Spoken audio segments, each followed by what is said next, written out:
to day 10. I'm going to share you all the tips and secrets to a climbing mentality. Cycling up hills.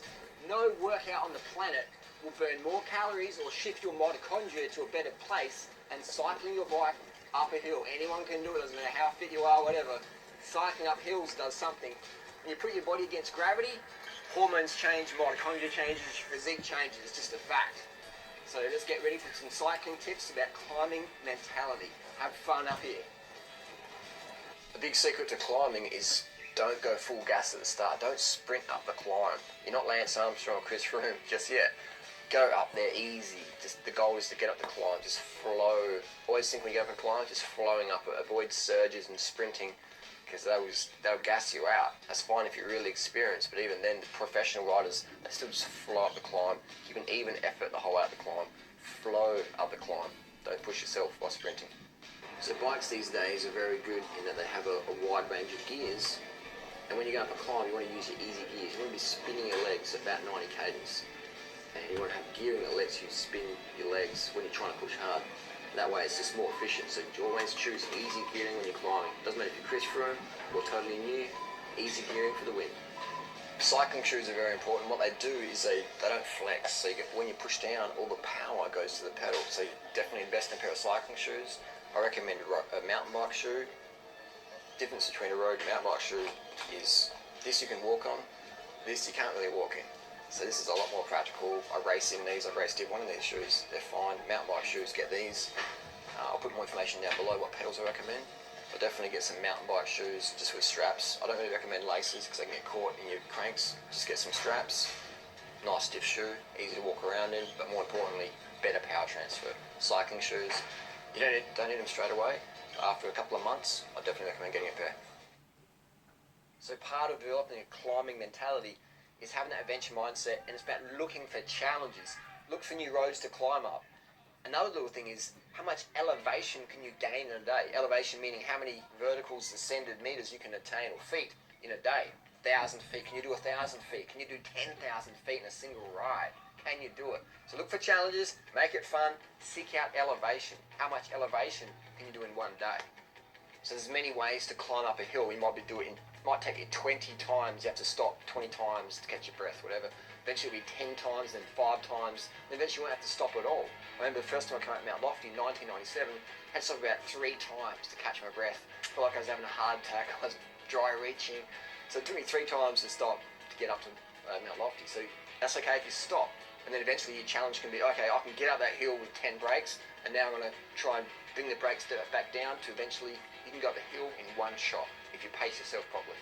Another way to develop more adventure, more climbing mentality is to ride mountains in the rain, in the cold rain or hot rain. The mountains have taught me a lot about my life. I know in my daily life I can achieve a lot more because I've ridden up some epic mountains in epic conditions, hot, cold, hunger, dehydration, and it forges you, it makes you a different person. So mountains, cycling up a mountain on your handbike, getting up a mountain is a challenge, so do it in the rain. If you want another challenge, ride mountains in the rain. Another way to develop more mental fortitude is riding up mountains when you're tired, when you're knackered, when you think, I'm not going to get to the top.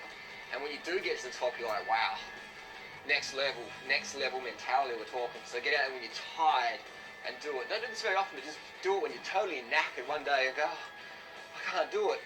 And actually do it. So another climbing tip is when you start out is climb at a talking pace. If you can talk, you're doing it easy. If you're like, that's good, but just go at a talking pace to start with, and as you get fit, you can push harder, but start at a talking pace. If you can talk, you're good to go. If you can talk, you can go forever. So ride, run, everything you train at talking pace, especially when you're climbing, and that shows that you're doing it easy, and you can go long. Long, strong, that's what we're talking about. I want you to invest in a power meter. A power meter is something you put on your bike. It's going to help you actually know what you're doing when you're pedaling. I don't care if you're brand new to cycling, haven't ridden for 20 years, don't even have a bicycle yet. I want you to get a power meter on your bicycle. Down below I have the models I recommend. I don't sell them myself, I just have the models I recommend. The technology is so cheap now. 15 years ago they were like $10,000 and only top sporting federations could afford them. Now for $400 you can get a power meter on your bicycle. It's a very cheap investment. It'll just show you what you're actually doing. I strongly recommend getting a power meter. If anyone says you don't need a power meter, they have no idea on how to train people properly. Do not take their advice. Another part about pacing yourself is you don't have to ride every day. If you have to ride every day because that's how you get to work, that's fine. But don't feel you have to ride every single day. Especially at the start, you want to ease into it so your body can absorb the training. But you don't have to do it every day. I don't ride every day of the year. I ride most days of the year, but I don't ride every day of the year. You don't have to do it every day. So if you miss a day, that's okay. That's okay. Recover. I mentioned this a lot in this course, and I say it again, it doesn't need to be intense. You don't need to train intensely. I've trained with some of the fittest people on the planet, and none of them train intensely every single day, ever. So you want to understand the mentality. This isn't Rocky. Rocky was a movie. This is real life. The secret to successful athletes, lean people, is not intense training, it's more consistent training over the years and decades. You can't speed up results by doing more intensity. You just burn out. It doesn't need to be intense, but you need to be consistent. Part of today's mission is finding a hill. I want you to find a hill you've never ridden and ride it. Ask your non-cycling friends, what's the hardest hill around here? If you live in Florida, that's going to be pretty hard. But for most people, there's a hill nearby. Ask your non-cycling friends, what's a hill you'd never ride up? And then do that. So the second part of the mission is find that hill on this local Strava segment. If that hill's not already on Strava, I want you to create a Strava segment for it. What's a Strava segment? I'll link down below, we'll talk more about that. But I want you to find the hill near you and find it on Strava and look at the times on it. Then upload your time. It doesn't matter if you're dead last. All that matters is you're up the hill and you're on Strava. That's all that matters, is you're out there having fun, breathing, getting some sun. Part of today's mission, getting to the top of the hill. Like I've said before, Mount Lofty, that was a big struggle for me. For many, many years I was like, Mount Lofty, I'll never get up there. And I went up there with some friends in 1997 and I stopped 3 times, but I got to the top. I had the goal in my head. I'm going to get to the top. I don't care how long it takes me. I'm not going to beat myself up. I'm not going to go crazy. I'm just going to get to the top. Even if it takes me all day, I'm just going to get to the top of the hill. So have your day off work or whatever on your weekend. Pick your hill and get up that no matter what. Make sure your seat height is properly adjusted so you don't bung your knees out. Get your seat height sorted. Get to the top of the hill. Bring some food and water with you. Enjoy the view. When you're at the top of the mountain, I want you to enjoy the view. I want you to look out and you'll see things you've never seen before. It's a bit of a metaphor for life. You get to the top of the hill, it's not what you get when you get there, it's who you become and what you see when you're there and what you see on the way up. That's why we do this stuff.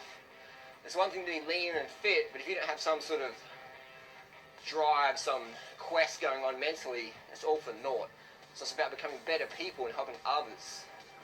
So that wraps end of the day 10, climbing mentality. This is a really important thing, not just for fitness, aesthetics and health, but mentally our lifestyle.